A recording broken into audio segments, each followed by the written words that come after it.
Welcome to the following presentation of the Southeastern Conference on ABC. It's senior day at the Swamp, where the Florida Gators have won 3 in a row. Last week, LSU's playoff hopes ended here with a loss.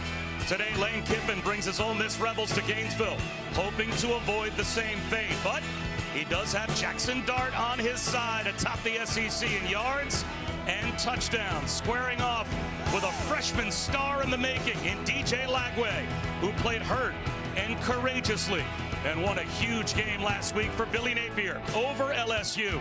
Can the Gators play spoiler again? We're about to find out as we welcome you to Gainesville and the Swamp and the SEC on ABC. You're watching ESPN College Football on ABC, presented by Tums Gummy Bites. Perfect day for football, and we're glad you can join us for Ole Miss and Florida. Playoff spots certainly hanging in the balance for the Rebels, really the rest of the way. It feels like it is playoff football for Ole Miss. According to our All-State playoff predictor, they are 84% in with a win, 4% with a loss. Bob Wischusen here with Greg McElroy, and Molly McGrath will join us in just a moment as well. And Greg, you might as well change those numbers to 100% in and 0% out with a win or a loss the rest of the way for Ole Miss. Basically, since they picked up their second loss of the season, it's been playoff football the rest of the way, and I think they know that. And it's actually brought out their best, most notably against Georgia a couple weeks ago. Probably the best performance we've seen from Ole Miss in the Lane Kiffin era, in large part due to the leadership they're getting at the quarterback position.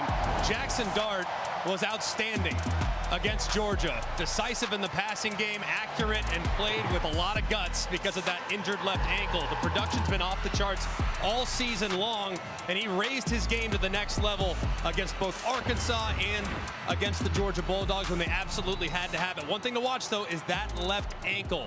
Injured on the second offensive snap of the game against the Bulldogs. It didn't have a huge impact on his performance, but it's worth noting it's heavily wrapped up. Will it affect his mobility today? And the Gators can get after the quarterback. They certainly did last week against LSU. That was what won them the game last week against one of the best offensive lines in the country, a group that had only had 6 sacks given up all season.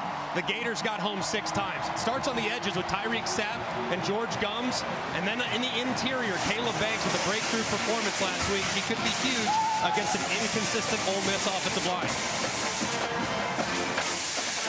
A perfect day for football. Can the Gators pull off another upset? We'll find out. ESPN's presentation of college football on ABC will return after this message and a word from our ABC stations.